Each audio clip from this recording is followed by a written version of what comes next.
How's everybody doing today? How many people is this their first time in the ALP as a student? Oh, okay. Well, yeah, technically. Okay, great. Well, we're excited to be here and to present our social media lunch in this new snazzy building. And when we're talking about new, it's very relevant because we're talking about the new on Instagram, which will probably be a new tomorrow. But for today, we're going to be talking about Instagram TV and some other refreshers on live streaming platforms. Now, if you don't see these two screens, there's 17 other screens around you. So if you do not want to look up front, you just want to stare at the wall, that is totally fine. I want to clarify real quick that we are not strategic communication, although everything that we're going to talk about today can be used strategically to communicate. If you have any questions or issues or concerns about your social when it comes to the UCI policy, you want to talk with Laura Rico, and her contact information is here. You should all have these slides, but if you don't, we can make sure that we get them to you. We are the Office of the Vice Provost for Teaching and Learning. And what we do is we essentially help support three main divisions: the Division of Undergraduate Education, the Division of Teaching Excellence and Innovation, which built this building here, as well as summer session. And so we provide video, animation, and drone footage for them, and we do recharge for other people on campus if you need help with it. We are not to be confused with Ant Media. It's a student run out of the Student Center, so you understand the difference there. If you want to follow us, we try to lead by example, and a lot of the things that we do we're either experimenting with or whatnot, so let's make sure that we connect. And make sure that you connect with the people that are here today too. The reason why we bring communication experts and everybody together is so that you can actually have an offline experience as well. These workshops are all recorded, so if you enjoy this, you can go back in time and you can see over 10 of them that are fully produced by our UCI media team right here. Give them a round of applause. Yay! Producing all events around campus, including live streaming. We also have some training videos that we've created that are shorter form that you can find on the YouTube. So today we want to thank our sponsors, which is Lark. So everybody say, yay! Yay! All right, good. Those of you who clapped as a bonus, I appreciate that. We're going to talk today about three main things, but really one main thing, and then two refreshers. We're going to talk about Instagram TV, IGTV. Now, some people at UCI Media are convinced that it stands for Ian Granger TV, but that's not true. It is Instagram TV. What it is a brand new platform. We're going to talk about the problem that it solves, what the solution is, and what it means for the people who you're trying to get in front of. I always like to get an idea of where people are before we get going, and I think this is a fantastic visual. The question is, when it comes to IGTV, Facebook Live, and Periscope, where are you at? From absolutely little to no experience, all the way to an actual pro. And if you look at this, most of us are sitting in the big blue spot, which is great, and that's why you're here, but I also want you to know that you are not alone. And what's exciting about platforms that people are not utilizing on campus is that people on campus are not utilizing them. That means if you do, you can stand out, you can sort of be a harbinger when it comes to the use and inclusion of this technology.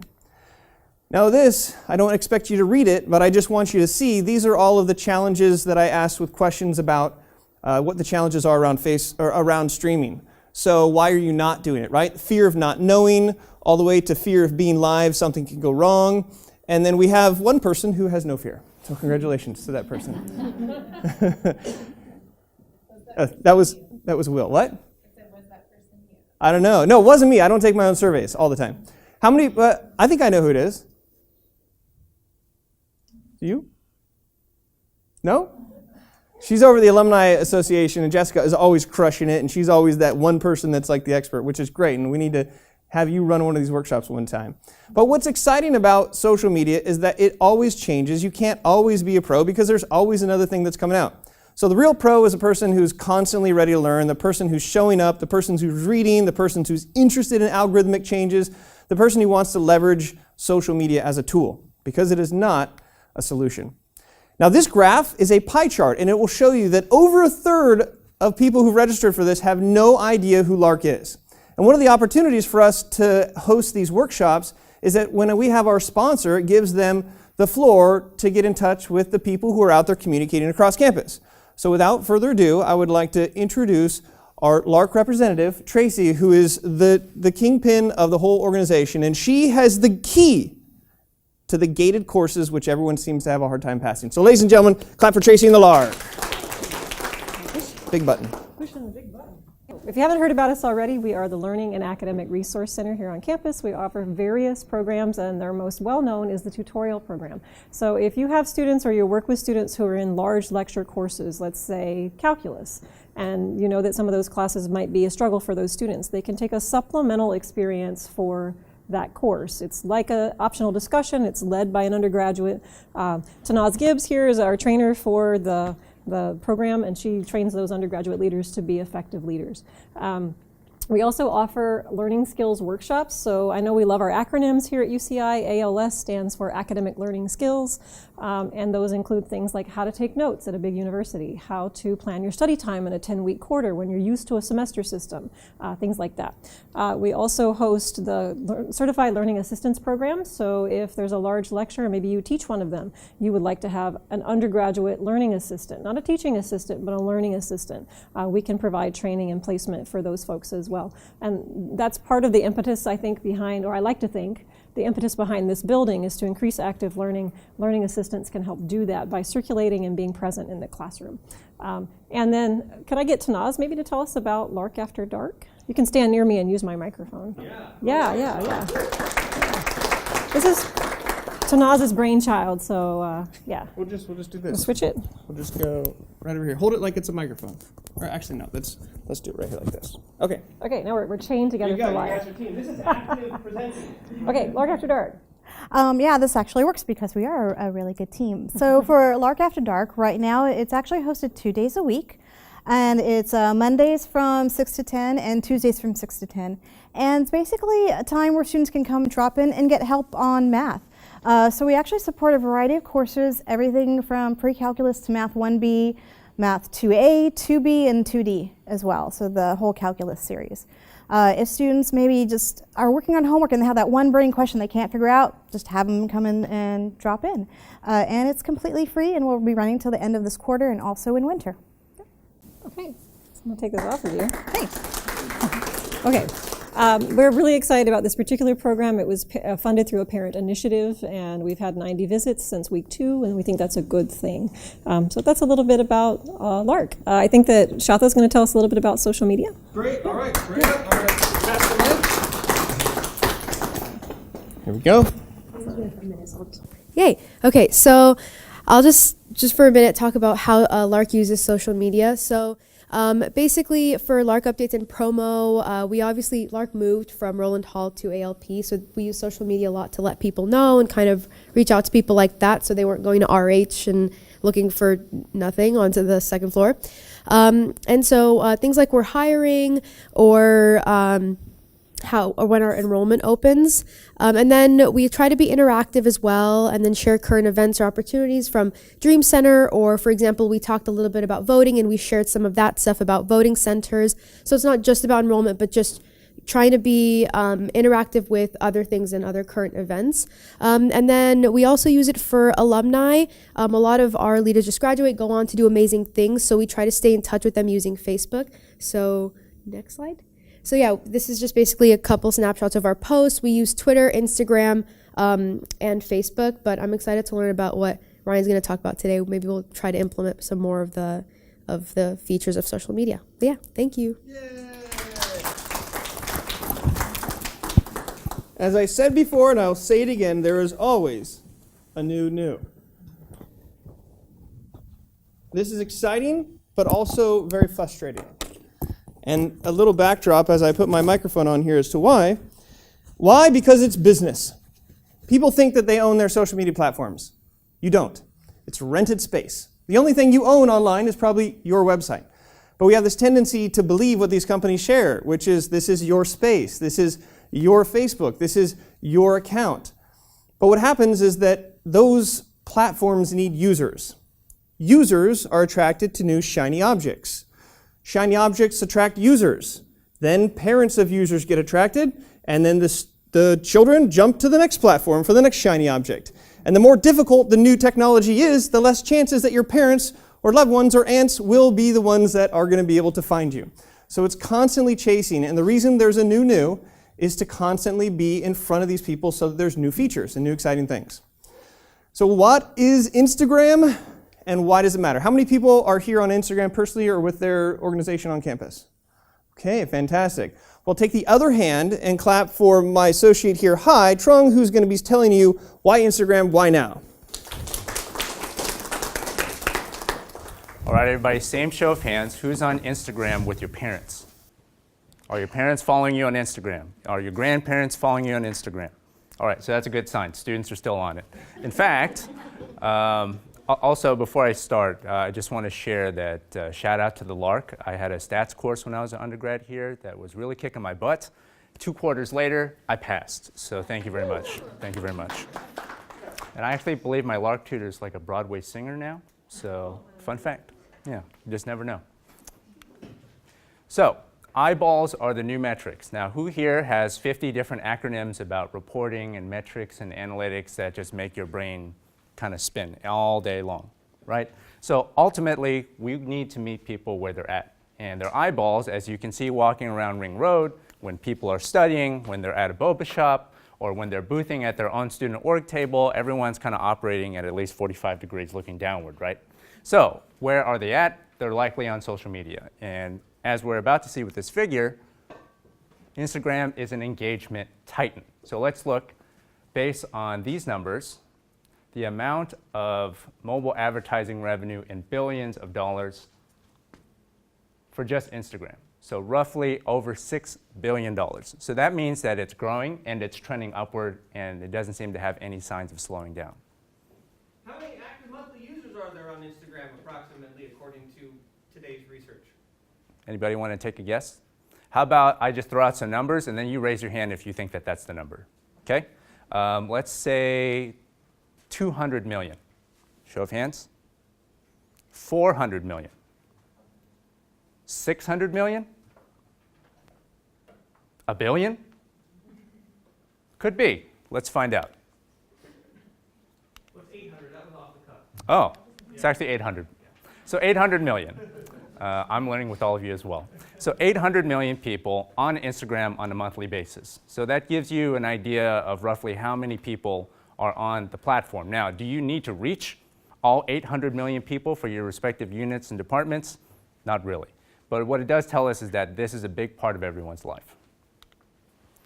So the reality of Instagram is that with that many users, that's more than double the monthly active users of Twitter and over 3 times as many on WhatsApp and Facebook Messenger. So the eyeballs are there. They're spending a significant amount of time.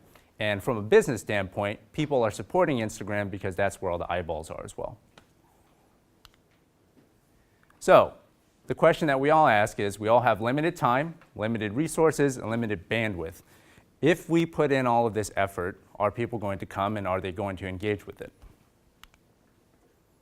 So in terms of students, the demographics of people on Instagram from the ages of 18 to 29 is roughly 59%. So that tells us that our core demographic of at least our undergrad and some of our graduate student population is on the platform, and a significant proportion are on it. So when we're thinking about how many people are on it and what days of the week that they're on, what we found out is that Thursday is the highest amount of engagement in the week. Sunday is the weakest engagement time of the week. So if you put your Instagram post trying to promote an upcoming event on a Sunday afternoon or a Sunday evening, you're probably not going to get as many likes than if you were to post them on a Thursday morning and just kind of see what happens. Ultimately, the recommended times are Wednesday at 3, Thursday at 5 a.m., 11 a.m., and then 3 to 4 a.m., and then Friday at 5. Does that kind of track with your day-to-day behavior when you think about when you're on Instagram, or if you're observing some of the students in your office or just walking around campus? Kind of does, right? First thing you do in your morning is what? You're going to grab your phone, and then you're going to check your feed. How many people here check their phone first thing in the morning? Okay. And then later in the week, when you have gaps, you're going to be pulling out your phone, and then as you get toward the latter part of the week, during the weekend, and especially on Sunday, you're just not going to be as active because that's your day off. So, what is Instagram TV, and candidly, why should we care? Instagram TV is a program that functions more like a TV, and videos automatically play as soon as users open the sub app. Has everyone seen this on the Instagram app so far? Okay, pull out your phone. Pull out your phone. We all know that you have Instagram. This is an active learning moment. Get your phone out and pull up your Instagram. You got to get past the code first.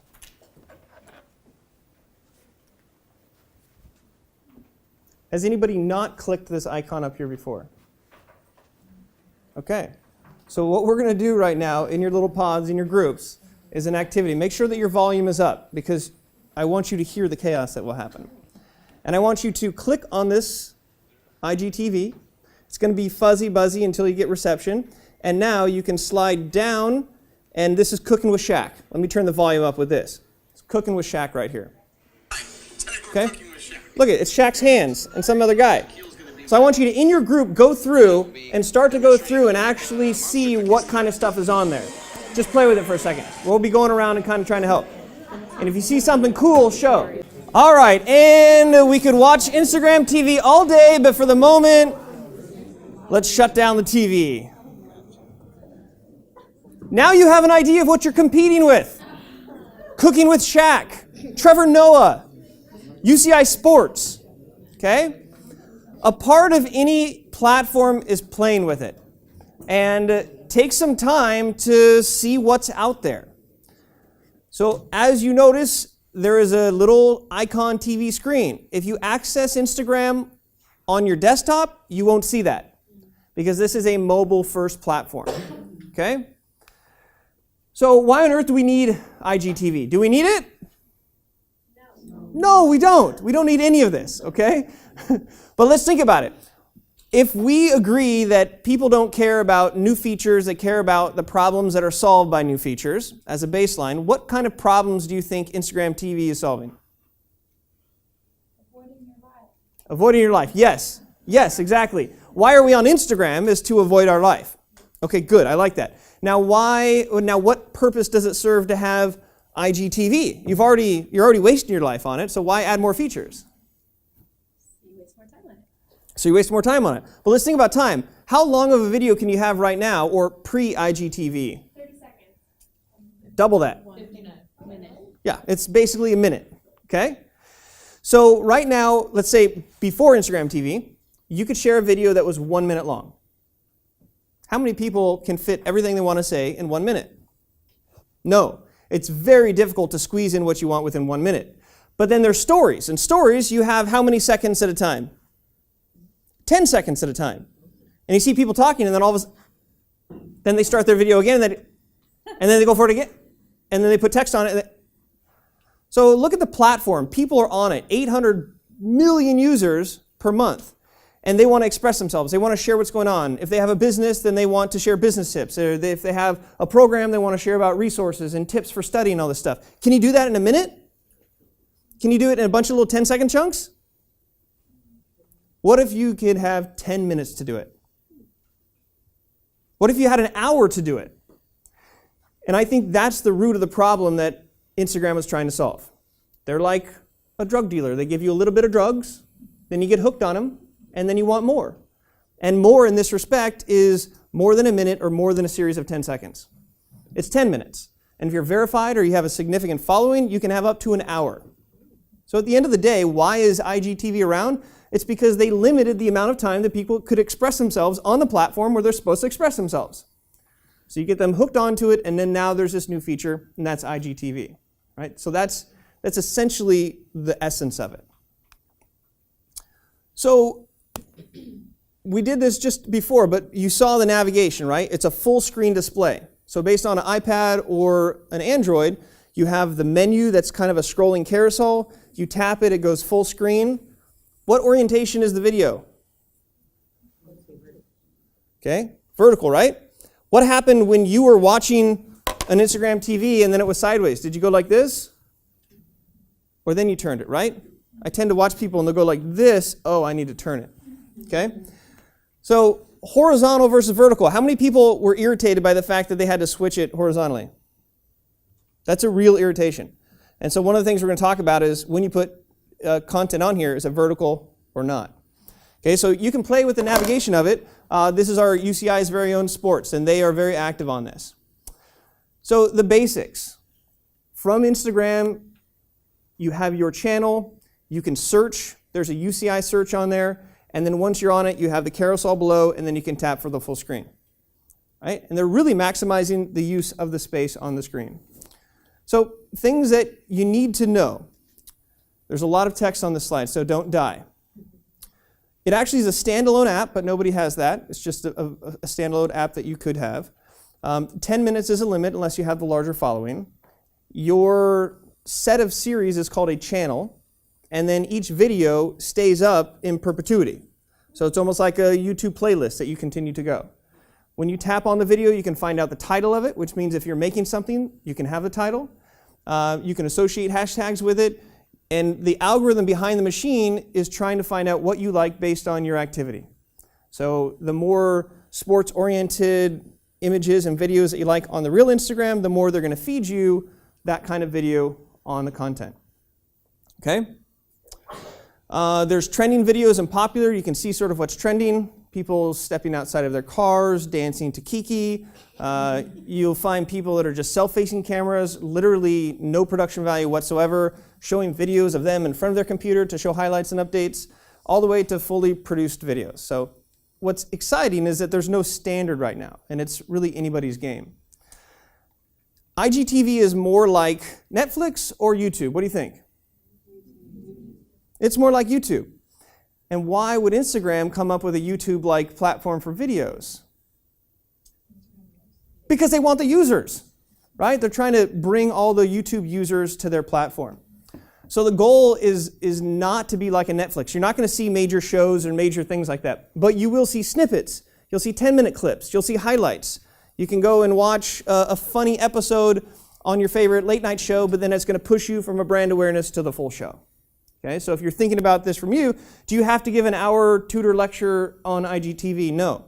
It could be a 5-minute or 3-minute or 10-minute teaser to then shift people back to the properties that you own. Because just as much as IGTV is here today, it could be gone tomorrow. And so if you just think about this as a mechanism, it's another tool to have brand awareness, to give people snippets of information to drive them back to your traffic. Okay? So what are the video requirements? This is more for a resource. But the video requirements, at least 720, they want it to be vertical, and you upload it on your desktop. I repeat, you upload it on your desktop. Okay? So maximum file size, if you're interested in that, that's still pretty big. Maximum file size for 60 minutes is still big. There can be a lot of file transfer. But even with iPads and computers, there's a lot of syncing clouds that you can get it to your desktop. Okay, you upload it from your desktop. Videos should be shot in vertical, and that's because if it's horizontal, you kind of get irritated and you have to turn it. How many people lock their phone on vertical position? You are my friends. All of you other people who just randomly the screen changes depending on what way the phone is going, that's tough for me, right? There's that slight instant of it changing screens, and then, no, I don't want it changing back. There's moments that I've lost of my life. So for me, it's super irritating, I would think, for people that have it, and then they spin it, then it goes forward because it's confused. So they're really trying to make it a vertical platform. Who can make an IGTV channel? Everybody can. And that's what's exciting about this. This is a decentralization of entertainment. And social media really was, but it was a bunch of pictures and videos and feeds, and now this is something that you can own as your own TV channel. Can you imagine 10 years ago saying, I want to be a TV star, therefore I'm going to start my own TV show, right? I mean, this is an exciting opportunity for your own department or yourself or both to have and showcase the content that you want. Now, one thing you won't see are advertisements. Yet. And this is like any platform. They're trying to get people excited about it, and then the ads will come on, and then you'll get irritated, and then you'll jump to the next platform or the next feature within the platform. So now is the prime time because people are on it, and they're highly engaged in it because there aren't ads. But they're coming. So again, this is a first mover advantage. So I'm going to bring Hai up here again, and we're going to discuss the difference between new and old content. How many people here have videos that they've made? That's old content. Chances are they're landscape, right? So you have a chance of repurposing that and either cropping it, hoping that everything is in the middle, which people do, or maybe putting a buffer to have people actually turn. Did anybody see a video that the first thing you saw, it had a rotation, it said turn your phone? So that's a way to lessen the irritation, okay? So let's talk about what people are producing new, and this is relevant for any type of content. Fun.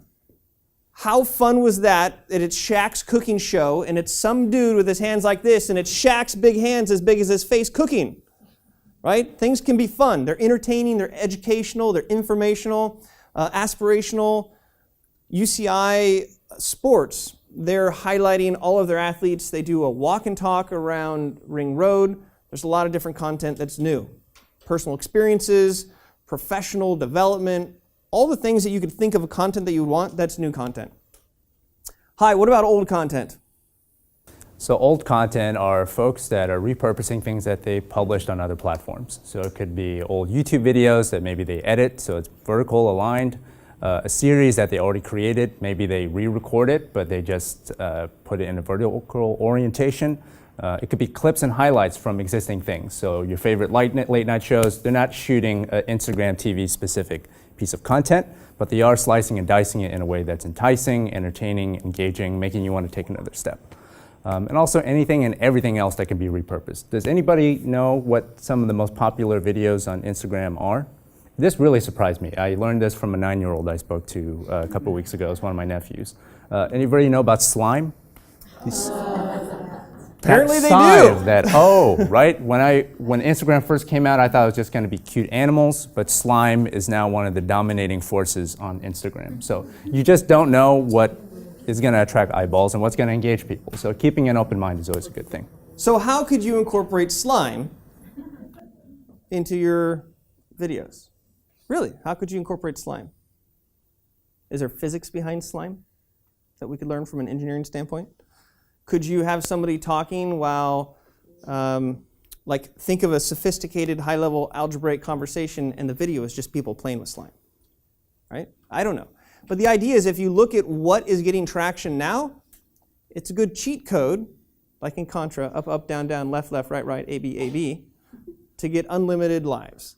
And so a way that you can help to come up with the type of content that might be valuable is finding content that is already getting traction. This is the one time at the university where it is ethically okay to cheat. It's cheating based on what other content people are creating when it comes to what's working.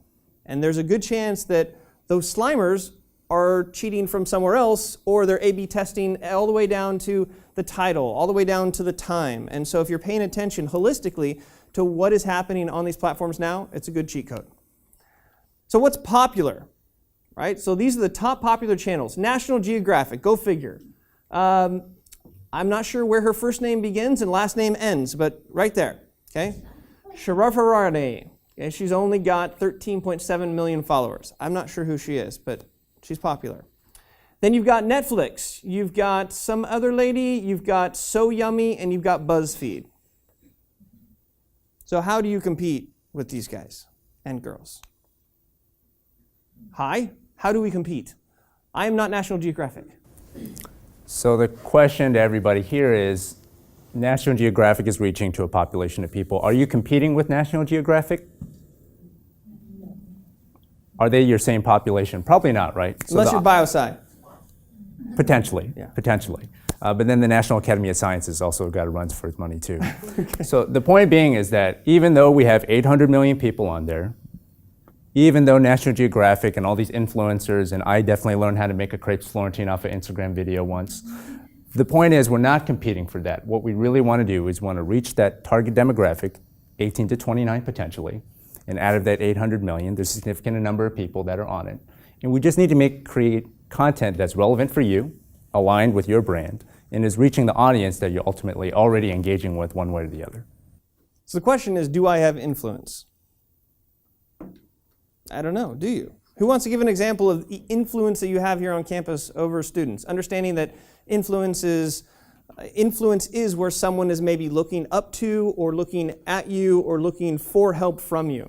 What are some actual tangible things on campus that you can speak from authority that you have influence over students or faculty or staff? What are some examples? You can announce an event. Okay, so selfishly, people want to know when the events are going on. So they might be looking to your influence because you have a better idea of what's going on campus based on what you're putting on, right? Okay, over there, sir. Graduation. Graduation. Okay. There's a big carrot out there, right? So if you want to graduate, I can help you get there, right? I can be influential in your path to get there. Lark is super influential when it comes to these gateway courses. If you think of all the classes, you're like, I got this one, I got this one, and then all of a sudden you're like, I don't got this one. Right? There's influence that happens at certain times as well. Alumni Center, what kind of influence do you have? Career opportunities. I know a lot of young alums, they graduate and they have no idea what to do now. So a lot of them are looking for mentors, a lot of them are looking for career tips, a lot of them are looking for a friendly helping hand to help them move up. So. And if you really think about what your influence is as part of your influencer strategy, it's different than just saying, what video am I going to create? And I think too many people are looking to fulfill the actions and the activity. We need to post today. But that's the wrong question. The right question is, what can I post today that people would actually be interested in? And so when you start to think about that, if you are an alumni association, then yeah, you're featuring alums and stories and business advice and things like that.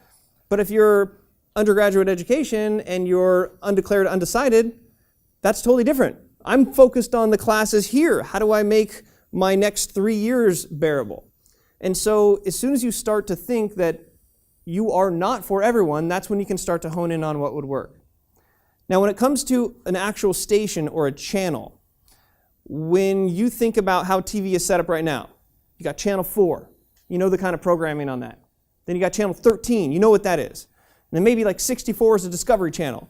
And if you're in the mood for some home improvement, you know where to go. So if you think of these channels, it gives you the power of creating a channel, not an entire network. Okay? Now, a way that you can help each other if you want this network feel is, let's say that Lark has a really cool video that they did. I could take that video with their permission and I could republish it on my account. Your channel could be a conglomeration. It could be pulling resources that are most important for alumni. And that's why you'd pitch it. Because why is somebody going to watch your TV channel? Not because they like it, it's because it's solving a problem that they have. So if you think about how are you going to communicate the problem that you solve, and then what type of content then you can create. Then it's not about what video, it's about what problem is it we can solve. Okay, so it's an easier way to think about that. So let's look at some things that specifically are happening on campus right now with Instagram TV. If you do a search, you'll see that you pretty much have only 2 or 3 active people associated with UCI. So one, there's just a huge opportunity of being found if somebody's looking for it. Sports is definitely taking the lead, but they're also repurposing almost everything that they have. So they're already producing video, and then they slap it onto the side. But they've now taken their anteater walk and talks, and what's really cool, and I don't know if it's shown here, but what's really cool is the way in which they're utilizing that vertical screen. So imagine when you have something like this, which is your traditional, right? You have individuals that are here, and then you have individuals, and you can see them both. If you look at what they do with the walk and talk, they actually split the screen almost like this. So they'll have one person right here, and then maybe they'll use this to show both of them walking here. And then they'll cut to the other person here, and then they'll remove this and it'll go full screen. So they're actually using the vertical, chopping it, and the ability to move that around.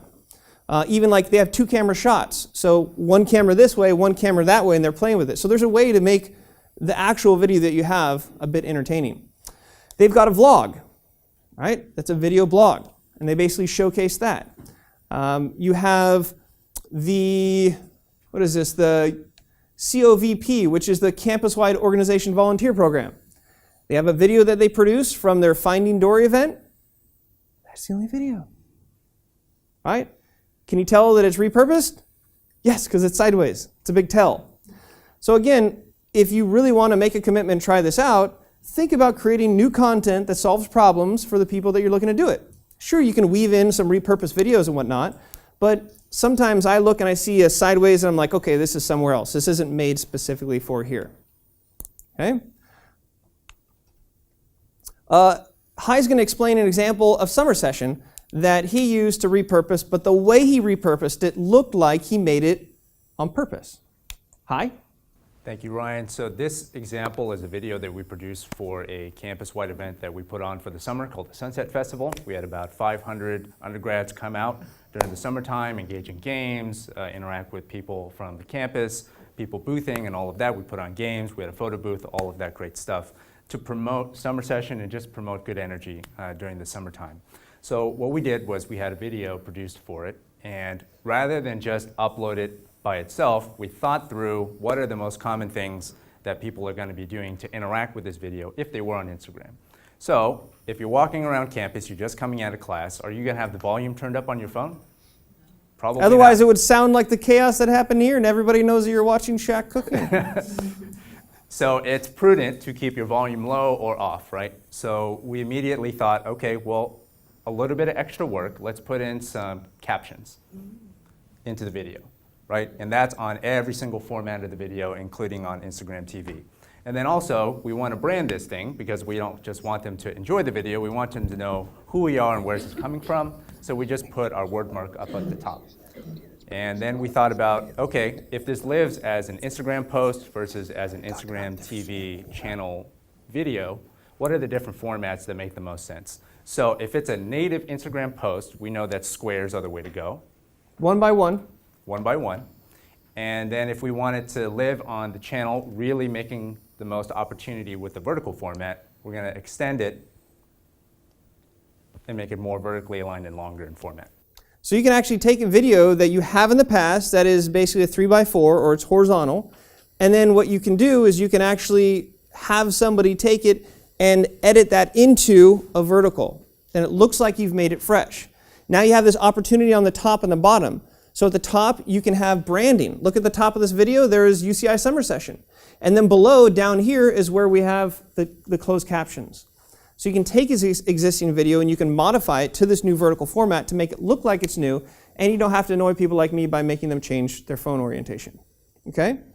Yes? That editing software, is that within the app itself, or do you have to know how to edit to do the 2 shots? And So great question. So there are external apps that you can use to edit video. In particular, IGTV is just a platform where you upload it. So there's no native tools within that. Now, if you were to use the Instagram app and you're videotaping their boomerangs and the zooms and stuff like that, that's more set up for the shorter format. So it's not going to be as effective. But with videos like these, we have UCI Media go out and film them. So UCI Media team goes out with a camera, creates B-roll, does some interviews, and packages that together. And again, not to confuse UCI Media with Ant Media, because oftentimes there's a disconnect there. And the UCI Media, they're fully paid professionals, they're all alumni. It's a market rate, whereas the students, it's a lower cost, but there are differences in the value that comes out at the end of the day. And they're with the Student Center. So if you're curious to see, I would say check them both out as viable options. Or you could go with a more organic route and just shoot it on a vertical phone. Okay? If you do have videos that you've already made, UCI Media could take those videos, caption them, put branding on the top of the bottom, and spit out a bunch of different videos that you can use for your channel. Okay? Yes? So if you did want to do your own editing, what's the editing system you guys would recommend? So Adobe Premiere would be the most professional, but there are other apps that are chasing after this market that you could most likely use to put buttons and stickers and text and titles. So if you literally said editing app for cell phone, it would blow up. And there's going to be some that are specific for iOS and some specific for Android because the cost of developing for both is too much. And how do you get, if you're filming it on your iPhone, then how do you get it over to your desktop? AirDrop. Yeah. And then you could have that there and you could do it that way. So again, the idea is you can play around. Now, what happens if you put up a video and it doesn't perform well or you don't like it? You can take it down. Chances are nobody saw it in the first place, right? I'm not saying that to be mean, I'm just saying that to be coy, because really, if the fear of what's going to happen with a video is stopping you, then you're not going to be able to play around with it. See, yes? Speaking of which, what is sort of the tracking for ROI? I mean, if you're going to use this new tool and you're going to invest in it and possibly redo your video, what are the mechanisms to which you can track if it's... So think of it just like a post. You can find out how many people liked it. You can have the comments, and I believe you can even see insights, or if they don't have it already, eventually you'll be able to see the impressions and whatnot. But it'll show you views, right? Like when you click on it, it'll show you views and comments. And within the video, you can click like, you can stop, you can comment, you can jump to their Instagram page, so it's really fluid within the system. Okay, here are some questions to ask in order to sort of challenge yourself with where you're at. Do I have any existing videos that I can repurpose? Do I have any upcoming events that I can document? What resources do I have that students think are valuable, right? What are students excited about? You now have a chance to be like, oh my gosh, I just had this workshop on IGTV. Have you heard of it? And they're going to go, yeah. And then you say, well, what are you watching? Like, do you get irritated when the videos are sideways? Did you know UCI has a channel? Or could you help us with some suggestions? You actually want to be a TV star in our TV show? Right? So there's a way to get some feedback. You're not just blindly posting out there. And these are questions that would work. Also, the last question is important to pay attention to. Is it evergreen? Evergreen means that this content will live on past the election cycle. It will live on past Christmas. It's not going to be held up and only be relevant during October. So if you think about that, what is the question that every student ends up asking? And you have to try as hard as you can to pretend that you haven't answered it 100 times in the same day. Right? What are those questions? So think about finding the content sources from the people who are actually going to be wanting to watch them. Okay? Then showcasing resources, right? What resources do you provide? Think of if somebody couldn't visit your center, but you gave them a TV station to just totally geek out on, what would that look like? You know people are into binge watching.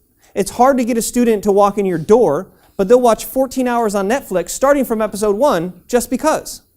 So think of what would happen if I had a chance to create a series of episodes that would essentially tell people exactly why I should go to UCI. Step them through an experience, right? So there's a lot of opportunity here within that. So ideas for community engagement. IGTV is a way to bring others in. So do you know who your students are, and does anybody have a significant following on Instagram? They have influence over their students. You can find that out. There's no harm in searching your students to see if they're on Instagram and how many followers they have. In fact, there is no official UC policy or UC of California policy when it comes to your ability to follow students on social media. Now, obviously, you want to use your best practices and use common sense, but you have a chance to look at their feed. It's public information. And if you see one of your students that has 10,000 followers, why don't you contact them and say, hey, we're thinking about launching an IGTV, and we're looking for an influencer, we're looking for a star. Me? Yes, you. Okay? So again, think about how you can bring these people involved. If you have a guest speaker and they spend an hour presentation, you say, can you allocate 10 minutes afterwards because we want to do an interview for you for IGTV? Why not? Why not videotape 10 minutes of compelling content of the video, or videotape the whole thing and have a student edit it to have a highlight reel? Is this going to make that person look good? Yes, it's a way to bring people in and get them engaged. Student testimonials and student stories. Why not have your channel dedicated to students who are saying how amazing you are? Or alumni talking about the Lark, right? There you go. He just self-identified. He's got a good story. And let's say part of your pitch at a booth, you want to know what we do? Check out our IGTV. You will hear from students why they love us. No, here, seriously. I'm not going to talk to you because I know you don't want me to, but just watch this on your phone. Right? How can you incorporate student stories into it? And this is exciting for students. They want to be on this, but they don't know how to do it. They're maybe embarrassed to do it on their own, but they're being edified if you put them on your platform. Okay, we're going to probably skip over this because we can play around with this when we're upstairs. And we have a whole half an hour, we're going to eat, it's going to be interactive, and we can play with it. But in essence, you come up with ideas, then you create it, and then you upload it. Okay? So the questions, and we can bring this up upstairs, but what are people using this for, and how can you? All kinds of examples here. So your goal would be thinking of how it would be relevant for you and what that channel would actually look like. Yeah? Real quick, are the channels separate from your Instagram account? Like you're setting up a separate new channel even if you have a program, Instagram? It's linked to it. It's linked. Yeah, and you. It can be linked, or it has to be linked? It is linked. It is linked. Yeah, you could start a whole new account and have a very minimal presence, but just to have the IGTV channel. Okay. But it wouldn't make as much sense as blending the two together. But it's not like Facebook where you have to have a user that then is an admin for a page. No, it's tied to the account. It has its own. Yep, and you can go to the desktop and you click on the settings, the little sandwich button, and then you can set it up. Okay, questions about IGTV? I'm sure there are a few. Yeah. So I was kind of going through it, which is super awesome. So thanks for sharing all this. Is awesome. Calls to action. Now I was kind of looking through it. It looks like people can comment on your videos, which is great. Yeah. Engagement, it's awesome. Mm-hmm. But I myself, like we kind of rely on the feed, like click on my link to see our website, or like click here, or tagging friends. What kind of calls to action should we kind of like expect to be able to interact with our users? So great question, and the call to action is, what do you want this person to do after when they watched it? My one suggestion is that you might want to be cautious of a strong call to action on every video, because then you're very salesy. And so there's this concept of give, and then ask. So as a general rule, maybe these are just purely informational videos that are awesome so that they want to watch the next one. And then eventually say, hey, in our next video, I'm going to share with you how you can actually get this resource for free, or how you can come in and talk with somebody. But that's next time. Have a great day. So one would be a very giving, paying it forward first. I have seen it effective where it's a longer video and they talk about, oh my gosh, and I'm going to share with you the one thing that you need to do, the one trick to getting past biochem to whatever, but you got to wait till the end to hear that. And then you go into it. And at the end, they release that thing, and you can push them back to the website. You can push them back to things like that. There's also call-outs within. This one guy who does live streaming for lawyers, he's big in the lawyer, and he has a code word in between, and he lets you know. And he says, all right, so the code word today is tacos. So if you comment below and DM me what the code word is, because I know you're watching this, then I'm going to send you a free thing, or I'm going to reach out to you, or I'll consult with you for 15 minutes personally, or something like that. So that's another kind of creative way.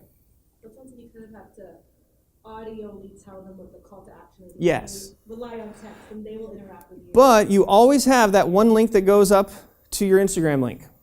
And then there's link trees, and there's other ways where if you click on the link in bio, you can link out to a whole number of posts.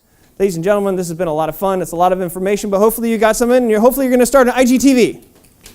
Yay!